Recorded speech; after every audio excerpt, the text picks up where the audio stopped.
It's Maxwell House Coffee Time, starring George Burns and Gracie Allen.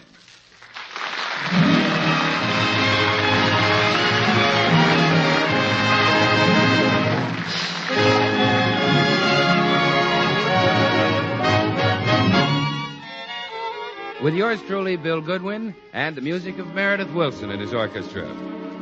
For deep down laughs and listening enjoyment, it's George and Gracie. And for deep down coffee drinking enjoyment, it's Maxwell House. With extra flavor in the blend because of choice Latin American coffees skillfully combined. Extra flavor in the cup because Radiant Roast develops the full flavor of every coffee bean. And the result is that today more people buy Maxwell House than any other brand of coffee in the world.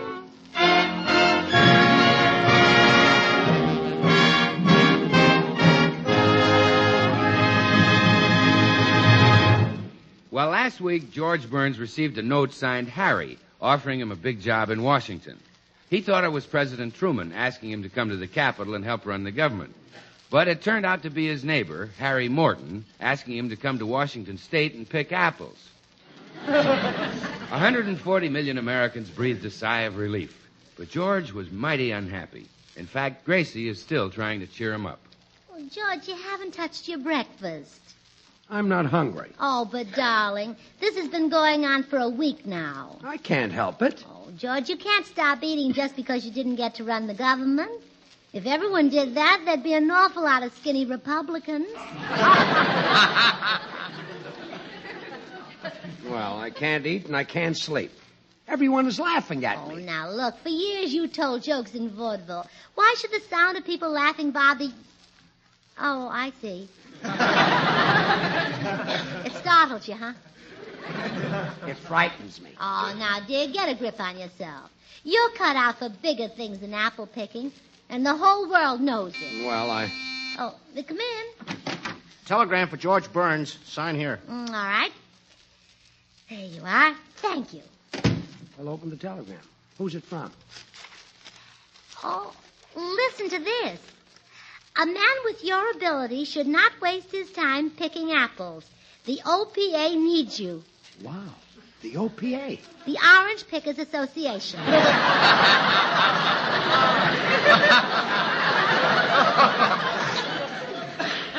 Fine. You see, Gracie? To the whole world, I'm just an apple picker. I don't dare show my face on the street. Small boys throw cause at me. And you know what my friends are calling me? Wine sap Burns. Wine sap? Well, you never touch the stuff. I'm a teetotaler. Oh, you mustn't let one little setback discourage you. Look at other great men. Julius Caesar was stabbed 100 times. Louis XIV had his head chopped off. But did that stop them? It certainly did. Well, just because they were quitters, you don't have to be one. Look, let's face it, I'm a failure. I'll bet our sponsor is disappointed that I didn't get to Washington. Yeah, you know, I had a little plan that might have pleased the sponsor. What was that? Well, nothing much. I was just going to change the name of the White House to the Maxwell House. It's sort of a small change. Yeah. A little But cheer up. Things are not... A little minute. Come in. I'm sorry, ma'am. There were 2 telegrams for Mr. Burns. Here's the other one. Oh, thank you. Now, who could this be from? Oh, George, listen. If those Democrats in Washington don't appreciate you, we do. You're just the man we're looking for. Signed, the GOP. The Republicans, huh? No, the grape and olive pickers.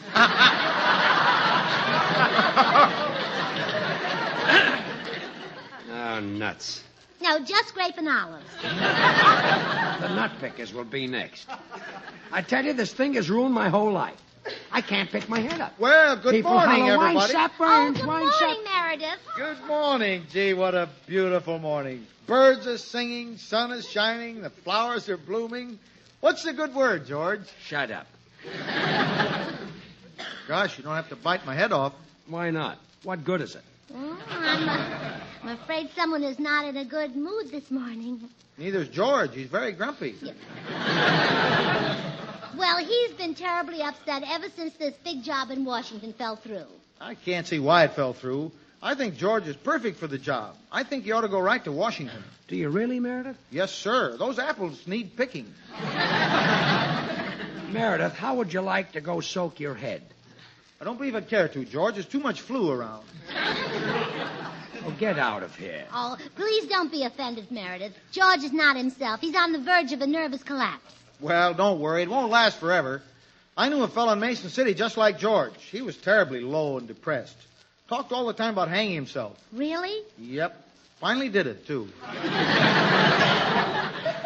Meredith. Oh, now cheer up, George. As the Arab said the night he bumped into the sand pile, it's always darkest before the dune. You see, George, a dune is a pile of sand. I know. Now get out of here, both of you. Oh, Meredith, he's gone to pieces. He just can't get over losing that presidential job. He hardly sleeps a wink. Well, that's terrible. Oh, yes, last night he didn't fall asleep until 4 o'clock. And then he must have dreamed that he'd settled the steel strike and reopen the mills. How could you tell? Well, for an hour he made a noise like a blast furnace. Then at 5 o'clock he whistled.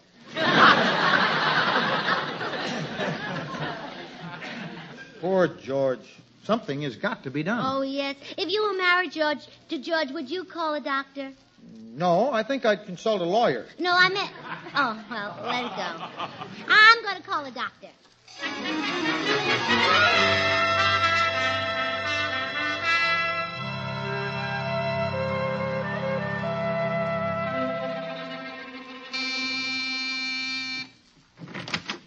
Mrs. Burns? Oh, yes. Come in, Doctor. My husband is in the next room. What seems to be the trouble? Oh, he's been in terrible shape for the past week. His weight has dropped way down. How far? It's dropped clear down below his belt. And his nerves are completely shattered. He never takes a drink, but he's so nervous that he sees bats just like Ray Milland in Lost Weekend. When did that happen? Yesterday, he was staring at the wall and muttering, "Look at that old bat." And there was nothing on the wall? Nothing but a picture of my mother. Mm-hmm.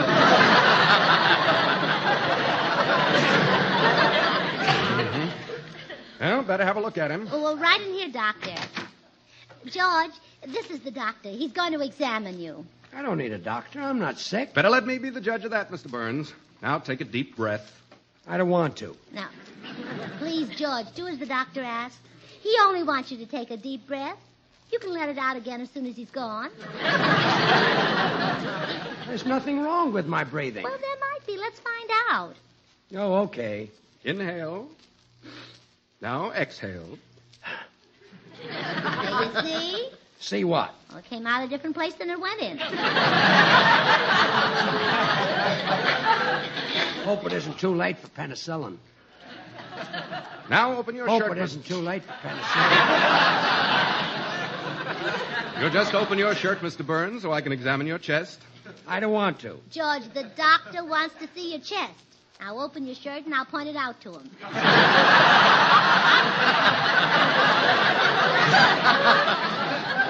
I'm not sick, I tell you. Please, dear, for my sake.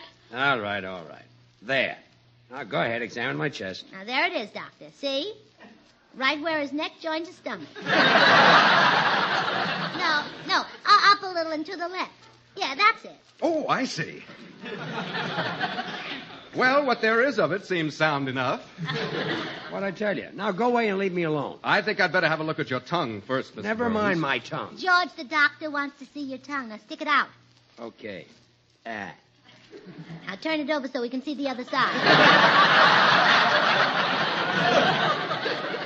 Oh, that won't be necessary. Just stick it out a little further, Mr. Burns. Further, please. Further. A little further. Mm-hmm. A little white toward the back there. That's my sock sticking out.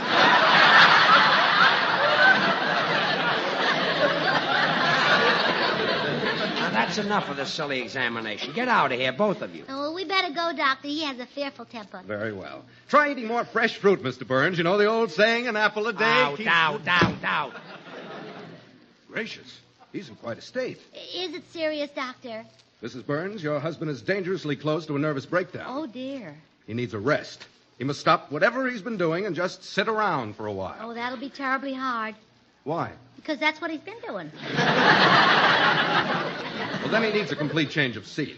He must get away from everyone he knows. Now, I know a little dude ranch near Reno, Nevada that would be ideal. Oh, really? Yes, it's on a little lake in the hills above Reno. Plenty of sunshine, a little fishing, a little golf.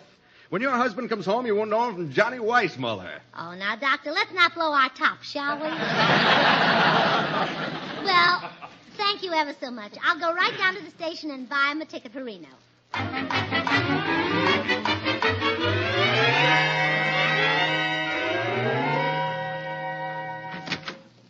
Oh, George. George. Oh, he went out just a few minutes ago, Gracie. Oh, I have a wonderful surprise for him. He's going to a dude ranch up in Nevada to recuperate, and I have his ticket to Reno right here. Oh, that ranch life will be great for him. Oh, yes, he'll be a real Westerner. I can see him now, rustling posses, branding cowboys, taking the little doggies out for their walk every night.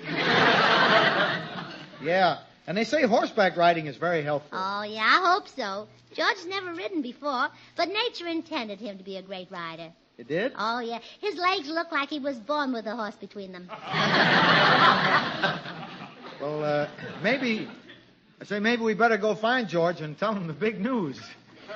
All right. I'll leave this ticket to Reno here right on the table. Come on.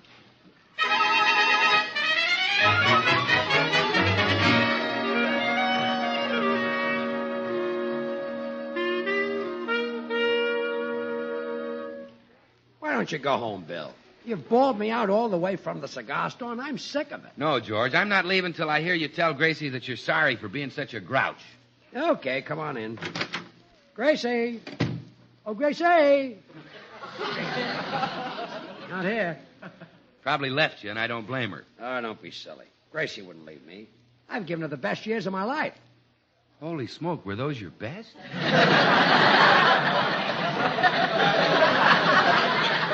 Such a comical fella.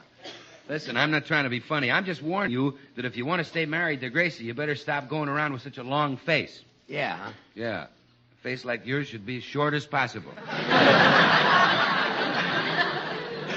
Why should I listen to you? You're a bachelor. What do you bachelors know about women? George, maybe I've never bought anything, but I've looked at a lot of samples. Okay, what's your recipe for keeping women happy? Well, don't do anything to depress them. Always try to give them a lift. And you do that? Oh, sure. Not a day passes that I don't drive along Vine Street and say, hey, babe. How about a lift? How about a lift?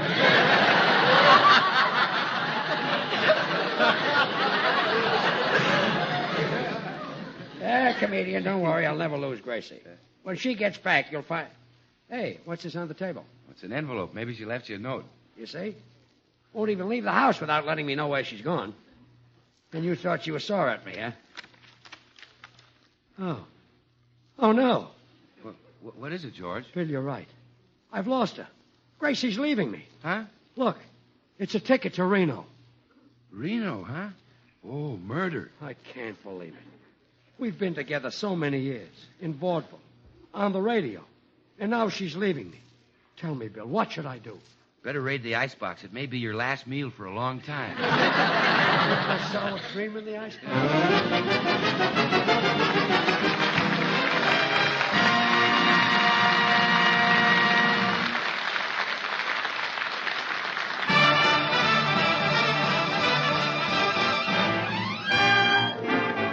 Way down yonder in New Orleans, Meredith Willson and his orchestra.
Say, Meredith, that tune about New Orleans you're playing just makes me wish I were way down there right now. I'll bet it does, Bill. You and a whole lot of other people.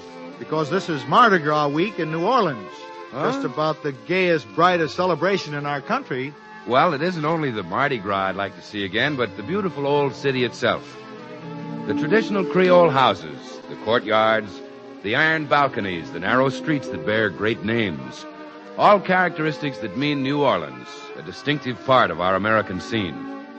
And I can't help thinking, too, that through the years, certain names, as well as places, have become a distinctive part of living in America. A famous name like Maxwell House, for instance, has also earned a real and distinctive place in the American scene. For north, south, east, and west, in this nation of coffee lovers, Maxwell House coffee is bought and enjoyed by more people than any other brand. Maxwell House, you see, is such a truly full-flavored blend, for it combines these premium Latin American coffees. Manizales for mellowness. Medellins for richness. Other choice Latin American coffees for vigor. And Bucaramangas for full body.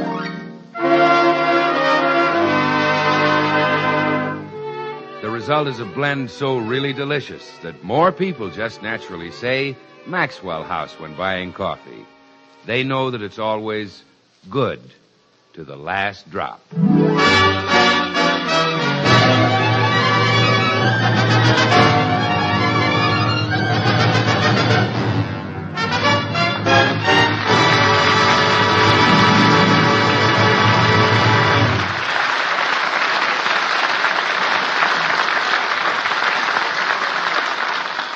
Bill, you've got to help me. I can't let Gracie go to Reno. You're not kidding. Well, why is she leaving me, Bill? You think it's because she's younger than I am? Oh, no. After all, who isn't? What is it? Well, I tell you, George, you've been too grouchy. Women have got to have romance. Now, how long since you've brought Gracie a box of candy? Oh, maybe 2 years. How long since you brought her flowers? About the same. How long since you kissed her? I kissed her this morning. I knew it. You better go back to candy and flowers. Okay, I'll go right out and get some. And listen, don't stop at candy and flowers. Get her dresses, get her jewelry, lingerie, perfume, buy her a mink coat. I'll do it. I don't care what it costs. Good. I'll spend anything to get her back. Who cares about money at a time like this? Atta boy. Bill, you know where I can get the stuff wholesale?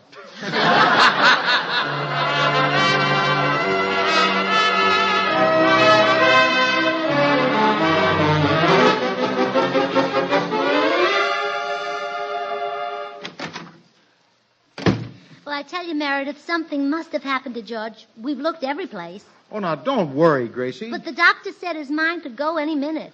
Maybe he threw himself under a train. Maybe he jumped off a bridge. Maybe he shot himself. Or stabbed himself. Oh, he probably went down to the corner to buy a couple of those cigars he smokes. Oh, that's even worse. It's slower. Oh, Meredith, I just know George is wandering around somewhere completely out of his mind. Hello, sweetheart. Oh, George, where have you been? Out buying presents for you. See, I got you some candy, flowers, perfume. Oh, I knew it. Nutty as a fruitcake. Huh? Boy, I'm getting out of here. Sometimes they're dangerous. What's the matter with him? Nothing, dear. Nothing at all. Now, just sit down and rest. Oh, I don't want to rest. I want to make love to you. Burning, passionate love. Oh, poor George. His mind is completely gone. I love you. You're beautiful, do you hear? You're the most beautiful woman in the whole world. Well, that's strange. Now he's perfectly sane. Wait till you see the other presents I got for you. A bracelet, nylons. Oh, there he goes again. What? Oh, wait here, darling. I'll be right back.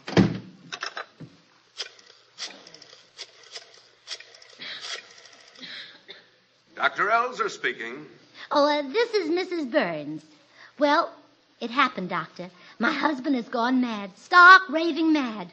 How do you know? Well, he tried to make love to me. Me, his own wife. Oh, that is bad.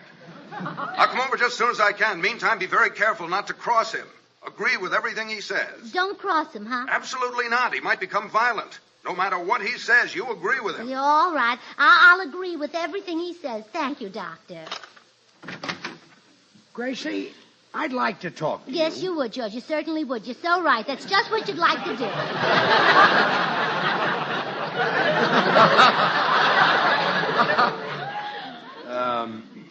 I've been a good husband. Good. You're the best. The finest. Why, you're the most wonderful husband who ever lived. The perfect mate. Well, I'm not perfect. I'll say you're not. You're a beast, a low contempt. Cruel and miserly. Well, gee, I've tried to be generous. Ah, you're the kindest, sweetest, biggest-hearted man who ever lived. Of course, now and then I try to save a little. You squeezed a nickel till the buffalo looks like a mouse. I guess I'm pretty bad, all right. You're a dog. I'm not that bad. You're a prince. Well, what am I, a dog or a prince? Both. Here, Prince. Gosh,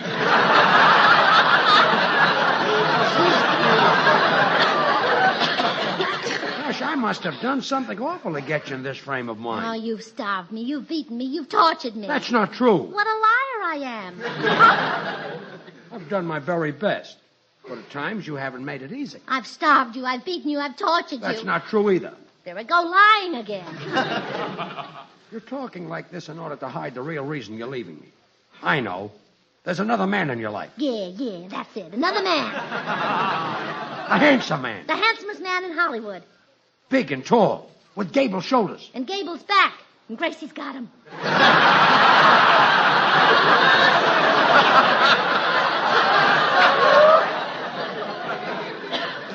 You're going away with him. That's right. You're expecting him now. Wonder what's keeping him. There he is. That's your lover now. That's my lover now. Okay. We'll settle this. I'll kill him. You'll murder him. Or he'll kill me. Ah, you haven't got a chance. We'll see. You stay right here. I won't budge. Oh! Handsomest man in Hollywood, huh? I'll fix this lady-killing wolf. Good afternoon, Mr. Burns. Postman, it's you. I expected to see a single man, tall, handsome, irresistible. Oh, no, I'm a married one. But you're certainly not a wolf. Certainly not. I give that impression because of my long, pointed nose. But that comes from 20 years of being led around by it. I meant I thought you were my rival. You see, my wife is leaving for Reno. No. Yeah. I've done everything. I bought her flowers, candy, jewelry. I've been through this Reno business myself, Mr. Burns. I bought my wife everything. I got down on my knees and pleaded with her. Did it work? No, she still wouldn't go. But I don't want Gracie to go. In fact, I want... Hi, George. Say, did everything work out all right? No, Bill. Hello, Mr. Goodwin. Hello, Mr. Postman. Bill, I gave Gracie the presents, but I'm still in trouble. She says she's running away with the handsomest man in Hollywood. Oh, George, you know I wouldn't do a thing like that. It's not you, Bill. It's some fellow who looks just like Gable. Oh, no wonder she thought it was me. Look, Mr. Postman, Bill and I have got a big problem to work out. Maybe you better run alone. Very well. I just want to thank Mr. Goodwin. Well, not now, Mr. Postman. No. Please, George is in trouble. Trouble, yes. Yeah, but I just... Later, Mr. Postman. Go. George's home is breaking up, you see. Nothing can be more important than that. Yes. Okay. I just wanted to thank you for the Maxwell House coffee. Well, now look, George, if we act quickly, I think we can stop Gracie. Did you enjoy the Maxwell House, Mr. Postman? Oh, yes. Bill. Isn't that the most delicious coffee you ever tasted? Superb.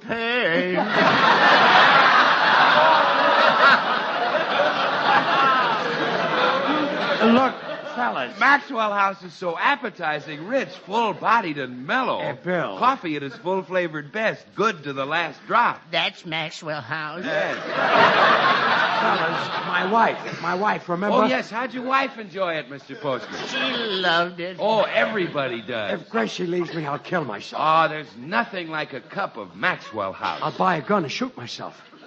What'd you say, George? I'm going to shoot myself. Oh, as I was saying, Mr. Postman, more people buy and enjoy Maxwell House than any other brand of coffee in the world. Bill, for Pete's sake, Gracie is leaving me and you two stand there talking about Maxwell House coffee. Well, there's no sense in both of us starving, George. Get out, both of you. I'll get Meredith to help me. Goodbye, Mr. Burns. Goodbye, George. Remember, keep smiling.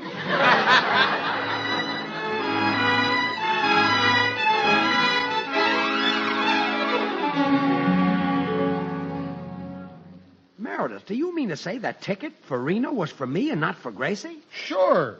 Gosh, George, Gracie would never leave you. Holy smoke. And I went out and spent my money on presents. Well, that's what made us think you were crazy. I noticed she kept agreeing with everything Hey, if she still thinks I'm crazy, I can make her agree to send those things back. Thanks for the information, Meredith. Oh, glad to help. You know, sometimes it's wonderful to have a moron around the house. Yep, Gracie seems quite fond of you. I'll see you later. Gracie. Yes, George, what? Anything at all? What? Well, I yes, was... what? Well, I've been yes, thinking what? Tell me, what? Well, what, keep what? quiet.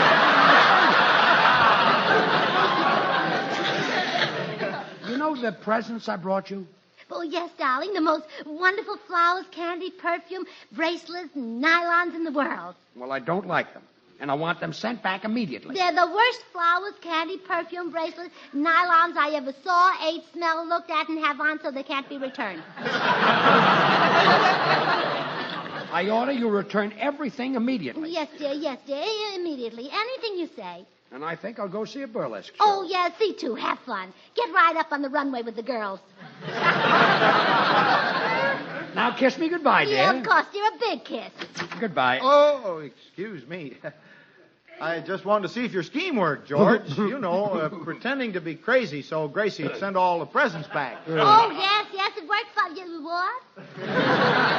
He's only pretending to be crazy?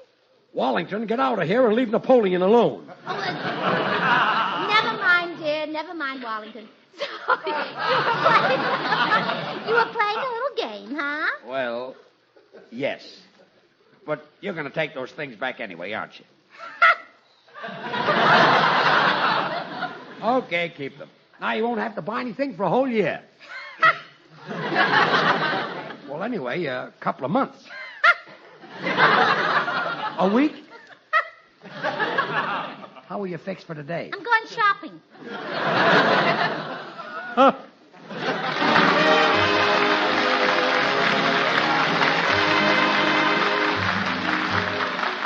Join us again next week when we'll all be back. George Burns, Gracie Allen, Meredith Wilson and his orchestra, and yours truly, Bill Goodwin. Until next Thursday, then, good night and good luck from the makers of Maxwell House, America's #1 brand of coffee, always good to the last drop. Good night.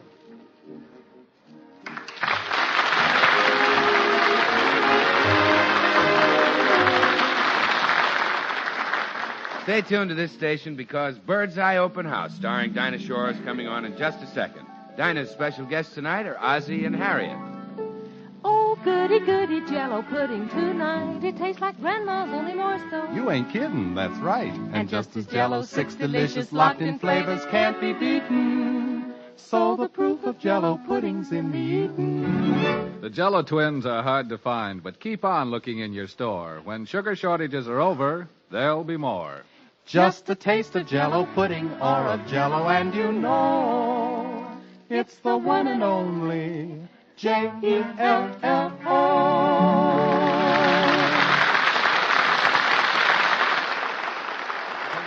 The National Broadcasting Company.